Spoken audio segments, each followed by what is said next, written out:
आइए सुनिए, देखिए, समझिए सनातन सत्य। जैसी दृष्टि वैसी सृष्टि, दृष्टि विज्ञान। कुदरत, कुदरती रचना एवं कुदरत के कानून से शाश्वत सुख की प्राप्ति। जोधपुर के परम पूज्य महात्मा उपासक प्रोफेसर डॉक्टर सोहन राज तातेड़ के निर्देशन में सनातन सत्य। जैसी दृष्टि वैसी सृष्टि, दृष्टि विज्ञान।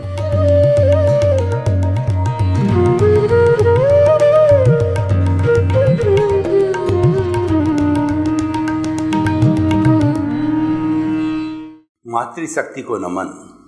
आज का हमारा बहुत सुंदर विषय दृश्य, दृष्टि और दृष्टा। दृश्य का अर्थ होता है कि जो हम खुली आंखों से देखते हैं और सामने हमको जो सीन दिखाई देता है, सामने हमको पूरा का पूरा फोटो दिखाई देता है, पूरा का पूरा वातावरण दिखाई देता है, वह दृश्य कहलाता है। और दृष्टि का अर्थ होता है उस दृश्य को देखने वाला विजन। जैसे आंखें हैं मेरी, तो आंखों के अंदर जो ये पलक झपकता है, वो आंखें तो द्रव्य आंखें हैं, और उनके भीतर जो भाव आंख है, जिसके की ताकत से वह ये आंख देखती है, वह कहलाती है दृष्टि। दृष्टि का अर्थ होता है विजन, जिसके द्वारा देखा जाता है वह दृष्टि कहलाती है। और उस दृष्टि को देने वाला मालिक कहिए या किसकी पावर है जिसने ये दृष्टि दी है, वो दृष्टा कहलाता है। दृष्टा हमारे भीतर विराजमान शुद्ध आत्मा भगवान है, जो स्व पर प्रकाशक है। तो वह दृष्टि देता है, यानी चेतना देता है, तब ये दृष्टि बनती है और उस दृष्टि से दृश्य दिखाई देता है। तो ये तीनों ही त्रिवेणी संगम है। हमारी भारतीय संस्कृति में त्रिवेणी संगम बहुत होता है, ब्रह्मा विष्णु महेश। और जो है वो हे गे उपादेय, दे ध्याता और ध्यान, और जो है लक्ष्मी सरस्वती और दुर्गा, ये तीनों देवियों का संगम होता है, त्रिवेणी संगम। और हमारी प्रकृति है, उसके अंदर वात पित्त और कफ संतुलित रहते हैं, तो हमारा स्वास्थ्य अच्छा रहता है। और पृथ्वी का जो लक्षण है वो सत्व, रजस और तमस, ये भी त्रिवेणी संगम है। तो और सत्यम शिवम सुंदरम, ऐसे त्रिवेणी संगम भारतीय संस्कृति में बहुत बड़ा महत्व रखते हैं। और तीनों को हम अच्छी तरह से समझ लेते हैं, उस विषय की पूरी जानकारी होती है। क्योंकि त्रिरत्न होता है, ट्रिपल ज्वेल्स होता है, सम्यक दर्शन, सम्यक ज्ञान और सम्यक चारित्र, ये ट्रिपल ज्वेल्स होता है। तो तीन को समझने से हमारी मुख्यतया जो हमारा क्लैरिफिकेशन है, हमारी सोच है, वह क्लियर हो जाती है।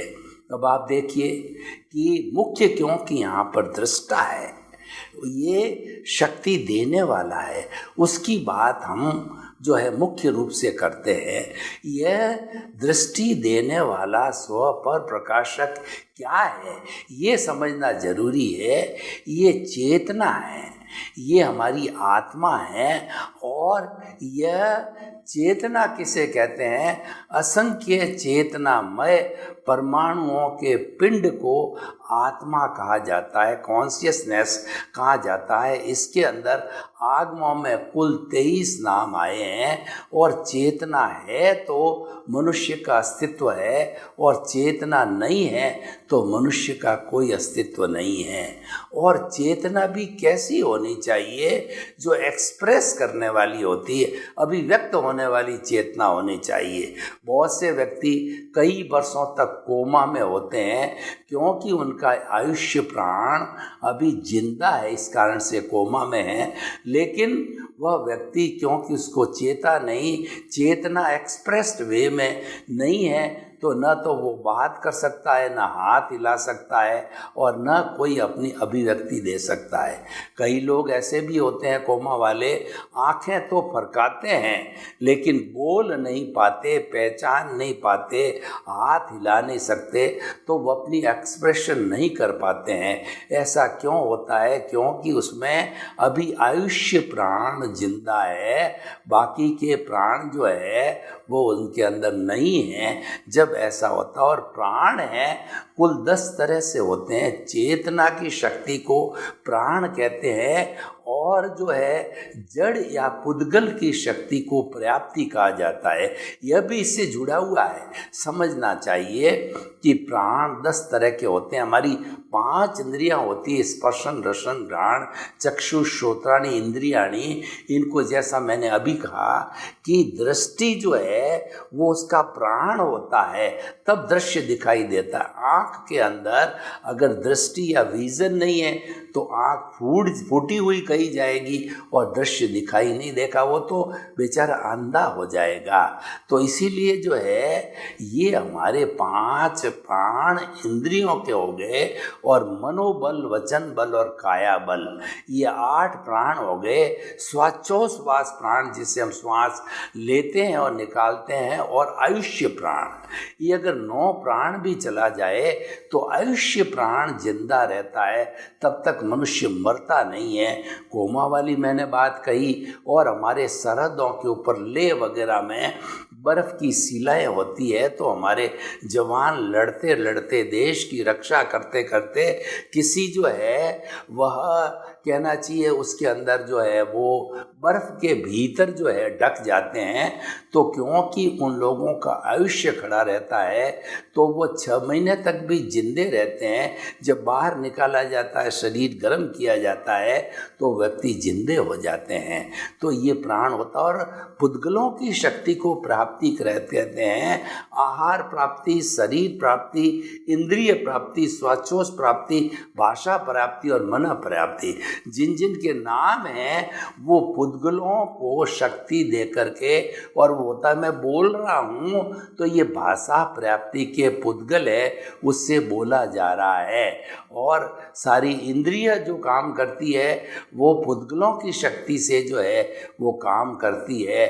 और तो इंद्रिय प्राप्ति और जो है आहार प्राप्ति, आहार का जो लेने का होता है वो पुद्गलों के रूपी जो आहार से लिया जाता है। इस तरीके से जो है ये पुद्गलों की प्राप्ति, पुद्गलों की शक्ति को प्राप्ति कहते हैं, और चेतना की शक्ति को प्राण कहते हैं। तो ये चेतना है, ये दृष्टा है, मुख्य इसका महत्व होता है और इसकी प्रेजेंस होती है।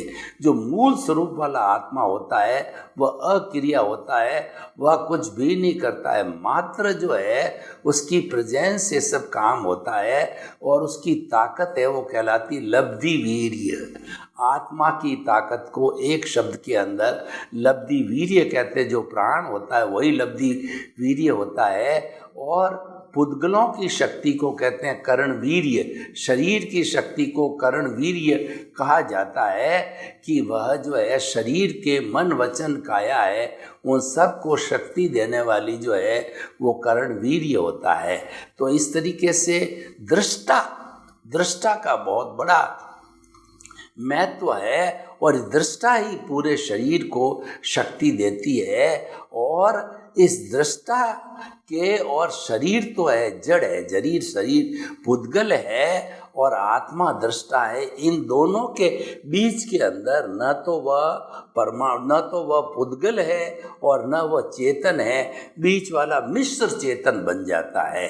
जितना हमारा अज्ञान है, जितना हमारा राग द्वेष है, वो सारा मिश्र चेतन होता है। इस मिश्र चेतन की वजह से यही सारा कार्य करता है। मिश्र चेतन की वजह से ये जड़ रूपी शरीर है वो चेतनवत काम करता है। हाथ हिलाता है, बोलता है और बात करता है, चीत करता है, ये सब दृष्टा की ताकत से काम होता है। और दृष्टा निकल जाता है, हंसा उड़ जाता है, आत्मा निकल जाती है, तो शरीर है ये प्योर जड़ और पुद्गल के रूप में रहता है और इसको जला दिया जाता है। इस सच्चाई को, इस सनातन सत्य को हमें जानना चाहिए। और जब ये सनातन सत्य किसी व्यक्ति को मिल जाता है और इसको समझने के लिए हमें कुदरत की रचना और कुदरत के कानून का सहारा लेना पड़ता है। और जब समझ लिया जाता है तो शाश्वत सुख की नींव लग जाती है। इसका अर्थ क्या हुआ कि हम शाश्वत सुख के ऊपर अब धीरे धीरे प्रोग्रेस करते करते शाश्वत सुख को कुछ दिनों में प्राप्त कर लेते हैं। और जब शाश्वत सुख को इंसान प्राप्त कर लेता है तो उसको कुछ भी प्राप्त करना शेष नहीं होता है। शाश्वत सुख वह सुख है, उसके बाद में कोई दुख आता ही नहीं है, वो परमानेंट सुख है। और वो अवस्था है ब्लिस की अवस्था होती है, वो मुक्ति की अवस्था होती है, वो मोक्ष की अवस्था होती है, वो साल्वेशन इमांसिपेशन की अवस्था होती है। तो वो मनुष्य जीवन का जो मुख्य लक्ष्य होता है और वह मनुष्य ही प्राप्त कर सकता है, दूसरा प्राणी उसको प्राप्त भी नहीं कर सकता है। तो देखिए, दृश्य, दृष्टा और दृष्टि। तो दृष्टा जब है, दृष्टि देता है, तब वह काम होता है। दृष्टि दो तरह की होती है। एक तो बाह्य दृष्टि है, वो हमने आपको बताया कि वो आँख से देखने की दृष्टि हो गई है। और एक भीतर की दृष्टि होता है, वो दृष्टि विज्ञान कहलाता है। भीतर की दृष्टि को कुंडलिनी जागरण कहते हैं, भीतर की दृष्टि को हम प्रज्ञा कहते हैं। वो जागृत होना जरूरी है, तभी हम मुक्ति को प्राप्त कर सकते हैं। दृष्टि की बात चली तो मैं आपको बताना चाहता हूँ कि एक बेचारा जन्मांध व्यक्ति था। तो वो जन्मांध व्यक्ति ईसा मसीह के सामने आकर के गिड़गिड़ाया कि मैं जन्मांध हूँ और मैंने दुनिया नहीं देखी है, कृपया आप मेरे को आँखें दे। जीसस क्राइस्ट बहुत दयालु थे, तो उसके गिड़गिड़ाने से उनको दया आ गई और उन्होंने जो तथास्तु कहा, उनको दोनों आँखें मिल गई और वह इस जो है सुनहरी दुनिया को देखने लग गया। तो सुनहरी दुनिया में रूप भी होता है, तो उसने किसी रूपवान को देखा और उसके पीछे पड़ गया, यानी उसके मन के अंदर अनैतिक भावना आ गई। तब क्या कुछ लोगों ने, जो कि जब उसको दृष्टि दी जा रही थी तो वो उसको पहचानते थे, उन्होंने कहा कि यह जो है व्यक्ति अनैतिक कार्य कर रहा है। तो उन्होंने जीसस क्राइस्ट को जाकर के कहा कि आपने जिसको दृष्टि दी है उसको सामने लाके खड़ा करके कहा ये तो अनैतिक कार्य कर रहा है। तो जीसस क्राइस्ट को अपनी भूल का एहसास हुआ कि इसको मैंने बाहरी दृष्टि तो दी है, भीतर की दृष्टि नहीं दी है। भीतर की दृष्टि होती है, वो तीसरा नेत्र होता है, वो प्रज्ञा की दृष्टि होती है, वो समता की दृष्टि होती है।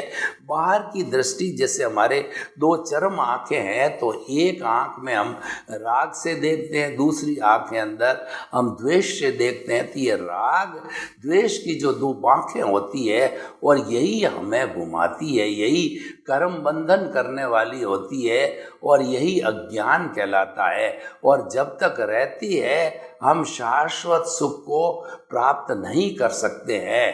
तो शाश्वत सुख को प्राप्त करने के लिए तीसरा नेत्र खोलना जरूरी होता है। थर्ड आई की बहुत चर्चा होती है विश्व के अंदर।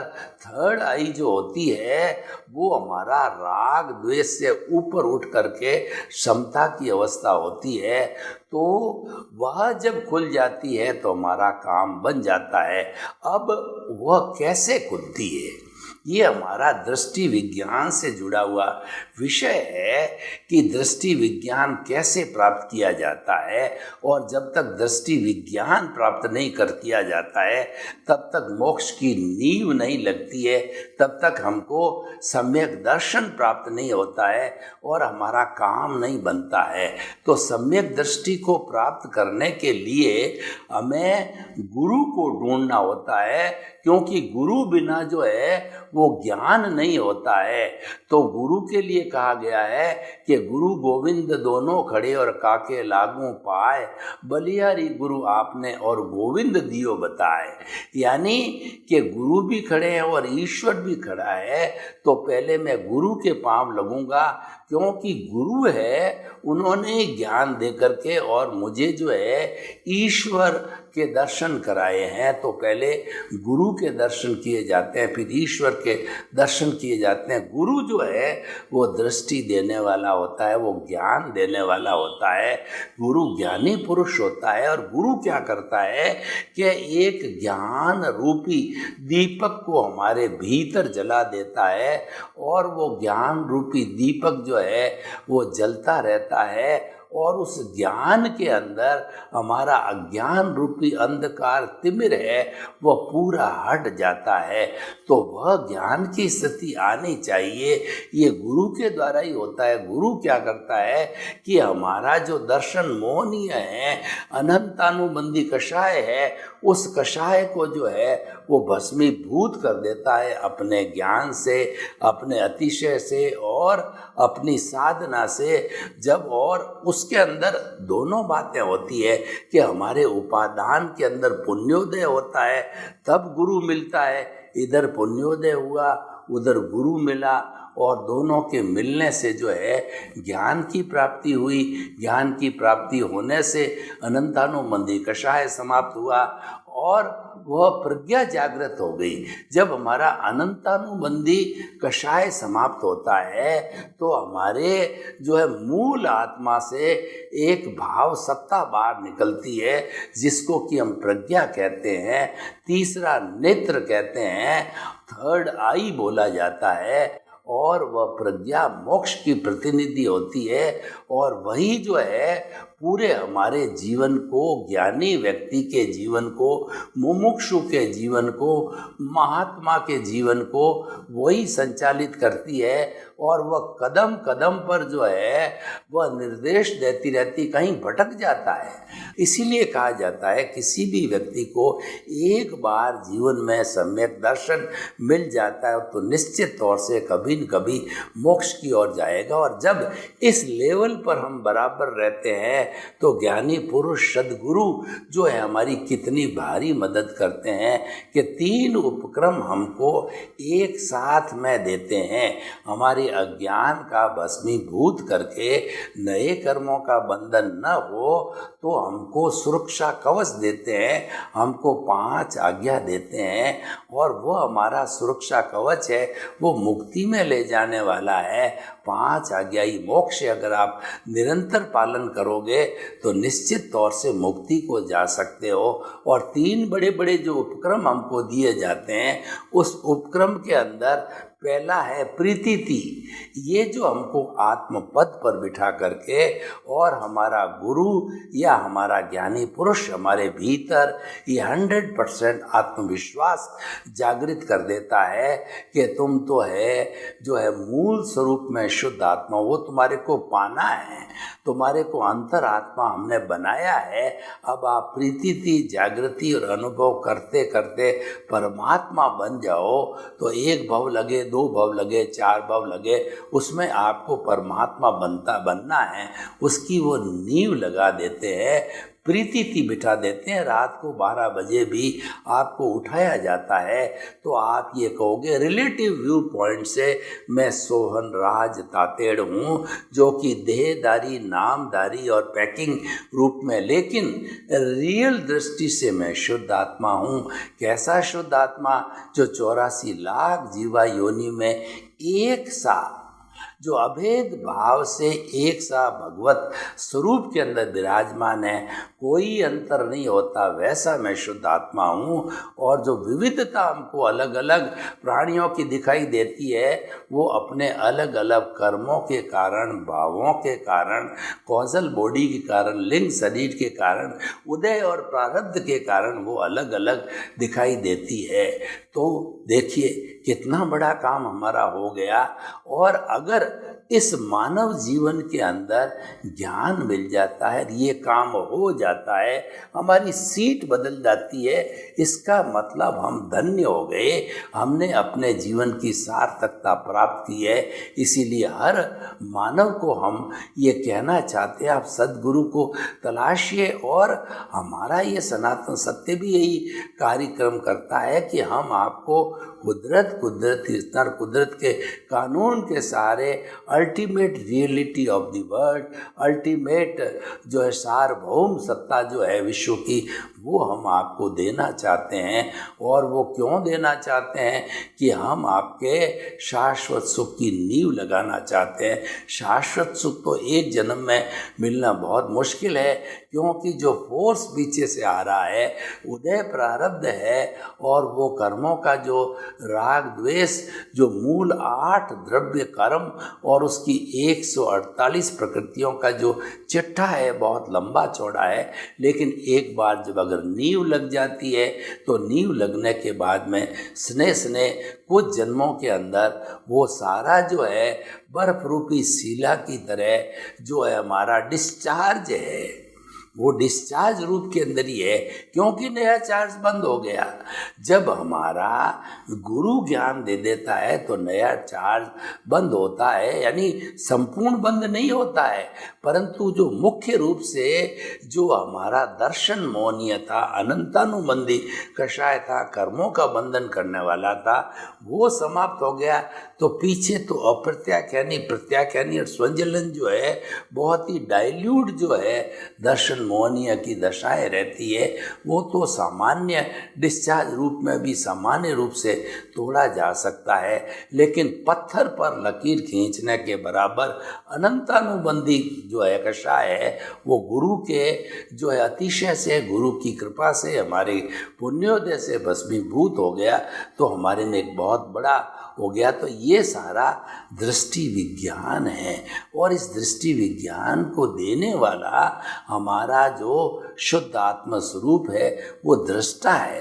दृष्टा के द्वारा दृष्टि मिलती है, और इस दृष्टि को पाकर के हम दृश्य देखते हैं। दृश्य का अर्थ होता है जो आँखों से दिखाई देता है। हमारा व्यवहार जगत, हमारा जितना व्यवहार जगत है वह पूर्व जन्म का हमारे कहना चाहिए संस्कार है, पूर्व जन्म का जो है वो हमारा उदय और प्रारब्ध है, और वो हम पीछे से लेकर के आए हैं। क्योंकि पूर्व जन्म के अंदर भाव डालने वाला कोई और था, उन्होंने भाव डाले, और वो अगर हम गीता की भाषा में बात करें तो जो क्रियमाण कर्म पिछले जो है जन्म के व्यक्ति ने किए, वो क्रियमाण होने के बाद में वो संचित हो गए, और संचित होकर के वो पकने लग गए। और जब पकने की स्थिति आती है तब व्यक्ति का आयुष्य समाप्त हो जाता है, और वही क्रियमाण और संचित कर्म है इस जन्म के अंदर पक करके और वो फल देने वाले हो जाते हैं। तब उदय कहिए या प्रारब्ध कहिए चालू होता है।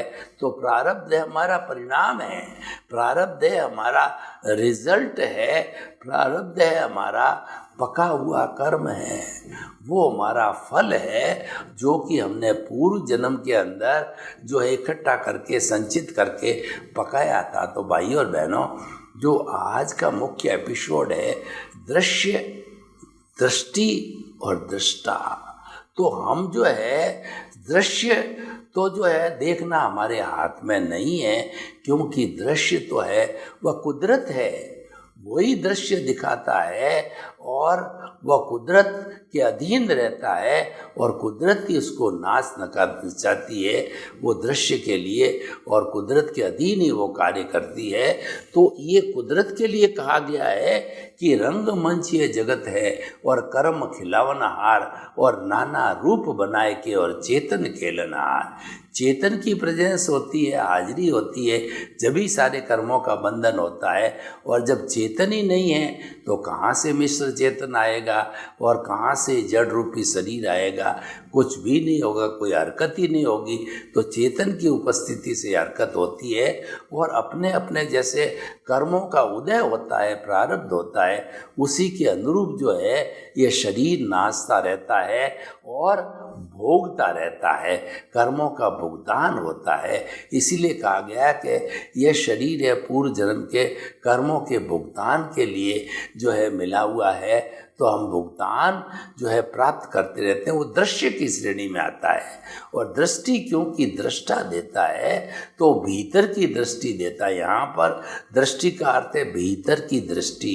दृष्टि विज्ञान का अर्थ होता है कि अपनी दिशा मोड़ दोगे दशा मुड़ जाएगी।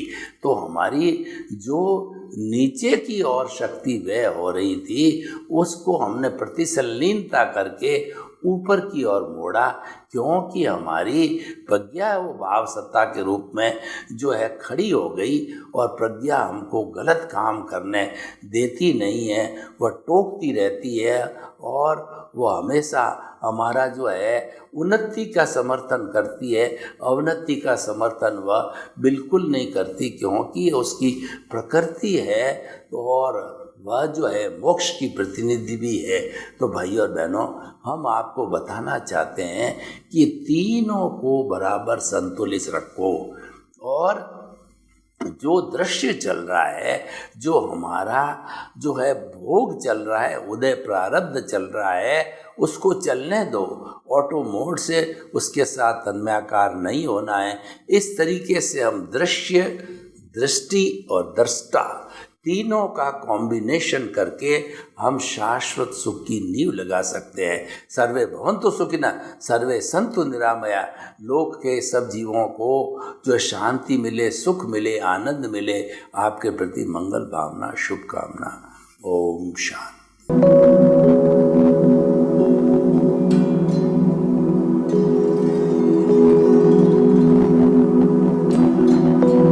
एक ऐसा अंतर्राष्ट्रीय ख्याति प्राप्त मानव जो गुरु प्रेरणा से पिछले 20 वर्षों से वानप्रस्थ जीवन जीते हुए 24 घंटे मानवता की सेवा में संलग्न है।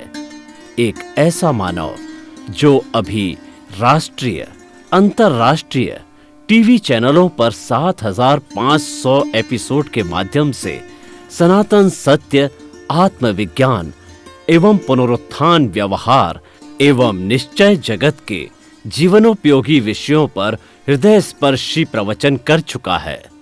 उस मानव का नाम है महात्मा उपासक प्रोफेसर डॉक्टर सोहन राज तातेड़। प्रोफेसर तातेड़ द्वारा योग, दर्शन, शिक्षा विषयों पर रचित पीएचडी स्तर के 250 शोध ग्रंथ भारत के 100 प्रतिष्ठित विश्वविद्यालयों में शोधार्थी पढ़ रहे हैं तथा वे सभी शोध ग्रंथ वहां की सेंट्रल लाइब्रेरियों में उपलब्ध हैं। महात्मा सोहन राज ने अभी तक हजारों स्कूलों, कॉलेजों, विश्वविद्यालयों एवं संस्थाओं में सेमिनार, वर्कशॉप, कैंप लगाकर लाखों विद्यार्थियों को योग, दर्शन, शिक्षा का प्रशिक्षण देकर उन्हें सुसंस्कारित किया। डॉक्टर तातेड़ ने भारतीय संस्कृति उत्थान के 4000 से अधिक समसामयिक विषयों पर आर्टिकल लिखकर ऑनलाइन जर्नल, पत्रिकाओं, वेबसाइट्स पर प्रकाशित किया, जिसका उपयोग लाखों पाठक कर रहे हैं। उपासक तातेड़ के 5000 से अधिक आज का सुविचार, आज का शुभ संदेश, आज का मंगल भावना योग आदि चिंतन websites, Twitter, blogger, Facebook, YouTube माध्यमों से लाखों लोग अपना जीवन निर्माण कर रहे हैं। मानवता के मसीहा ऐसे महामानव महात्मा सोहन राज तातेड़ के प्रोफाइल को अभी तक विश्व के 20 लाख दर्शक यूट्यूब पर, 12 लाख गूगल पर एवं लाखों दर्शक फेसबुक, ब्लॉगर, ट्विटर और इंस्टाग्राम पर देख चुके हैं।